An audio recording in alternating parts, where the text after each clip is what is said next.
All right, so for this week, we are going over Queens and Princesses highlights.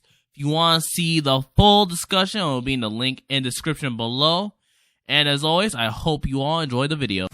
All right, moving on to our top 5. Ranger Swamp, you ready? Yeah. What should we name this Ranger Swamp? She would be... I want to say Royal, but I feel like... Royal Swamp is good. Yeah, I wanted more feminine name, but Royal Swamp is good. I like Royal Swamp. Royale. Royale? That sounds fancier. Okay. Yeah, okay. Ranger Princess? Well, we always try to make it with the RS. Miss Yumika's. Okay. Again, our top 5 is going to be Queens and Princesses. Get your honorable mentions in there if you have one. I'm going to go ahead and throw mines out there. And you're not going to like why I picked this one as my honorable mention, Ranger Swamp. Royale with Cheese. That's a good movie. I pick for my honorable mention is going to be Zelda. All right, fair enough. All right, buddy. What do you got, pal? My honorable mention is going to be a pick that I'm sure not many people were expecting to see. Kairi from the Kingdom Hearts series. I'll start with my number 5. This number 5 is coming in strong from the Harley Quinn cartoon show. It's actually one of my favorite characters, and the reason she's ranked so low is because she's pure evil. It's the Queen of Fables. Her powers basically just to pull anything out of the fucking book that she had. What was the book's name? Do you remember it, Ranger Swamp? Oh, I think, you know what? If I'm remembering correctly, I think it was called the Book of Fables. Alright. My number 5. This one, I had to do a little digging for, because this is a kind of a bit of an unheard one. Yeah. This is from a game I played back when I was 8 years old. This character's name is Rizafilda Grena Berlinet, also known as Zephy.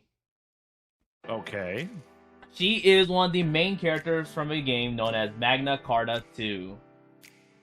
When 2 years prior to the game's central story, her mother was killed and she sought refuge in a land where southern forces were fighting against northern forces. The northern forces were responsible for the insurrection in the first place against Zephy's mother, and therefore she was a part of the southern forces army.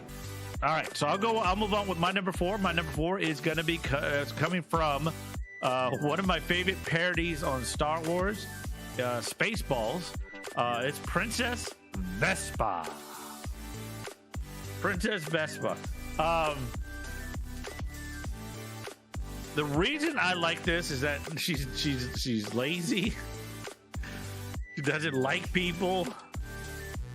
She's rude, and she's unapologetic about it. So she was sort of like the rude Princess Leia, where she had the same similar traits of having a strong will, but at the same time, she wasn't fighting against anything other than not wanting to get married. Nice. All right, Ranger Swamp, you're going to end this round, number 4. Like we said, we're going to go to the top 3. The score is still 0-0. So what is your number 4? My number 4 is going to be Sheik. The last remaining Shikai and also deadly assassin from Legend of Zelda. And you're probably wondering, wait, what do you mean Sheik's a princess? You just said that she was an assassin. Well, for those that don't know, Sheik is also Princess Zelda in disguise. Whenever the situation calls for it, Zelda goes into a disguise so that her enemies cannot find her. She operates as Sheik, so that way no one knows her location. Her spell was so powerful and accurate at times, Zelda herself didn't know she was Sheik. I will tell you my number 3 pick while those are coming in. Thank you very much, number 3.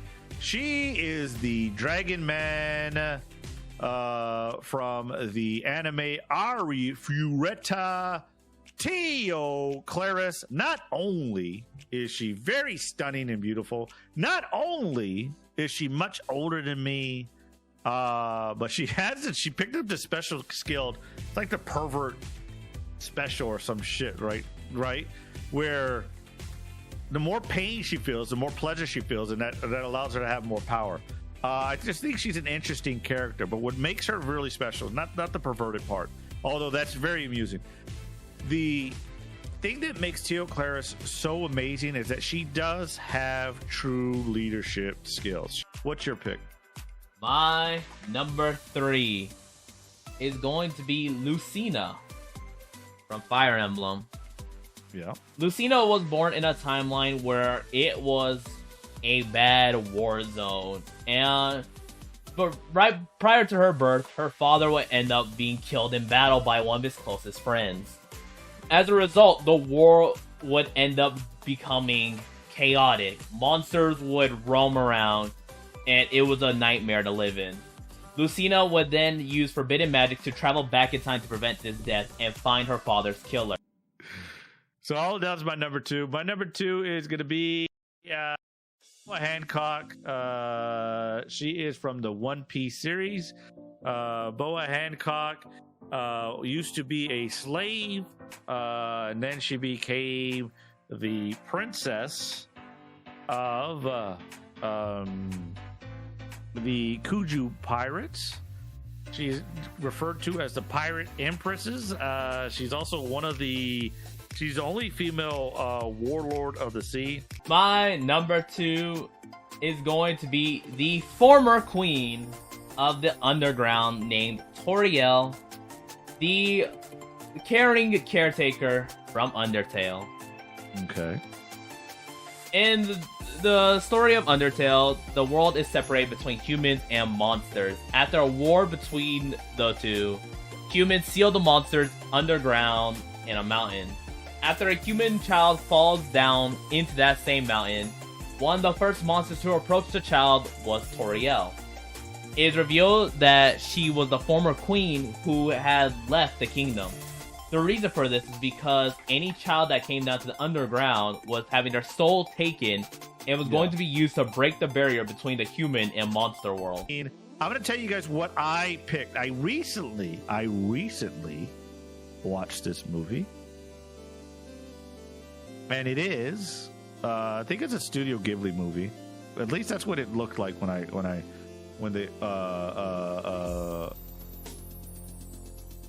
opened up and showed. You know, it shows all the studios. I believe I remember Studio Ghibli. This is the tale of the Princess Kaguya.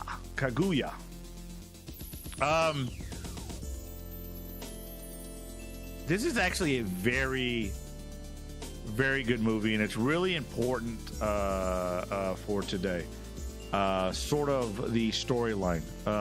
Essentially, she is a princess. She did come from the Moon People, and she was given to this bamboo cutter and his wife. The bamboo cutter finds her. I won't spoil it too much for you, but she goes through a lot where her human father, raises her and has expectations of her, and treats her like a princess and wants her to be a princess. But that's not necessarily the route she wants to go. And she struggles with a lot of things where she just wants to be happy and do different things. And all these men within the story want and set expectations. All right, Ranger Swamp, finish strong, please.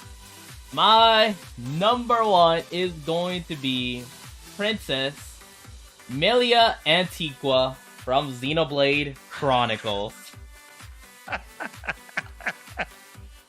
Melia is known as a High Entia in the world of Bionis. The High Entia are nobles amongst the races. They live high above in their sky city, where they avoided the Mechon attacks that affected the Homs who live below them. Yeah. When it comes to Melia, she was down on the surface to prove that she could become a strong warrior and be the queen for her nation, because it's nearly time for her coronation, and the tradition where she needs to prove herself in a trial in order to truly become the queen. As always, if there was any queens or princesses that you felt should be added to the list, please comment down below who you would add. And thank you for watching. See you all in the next video.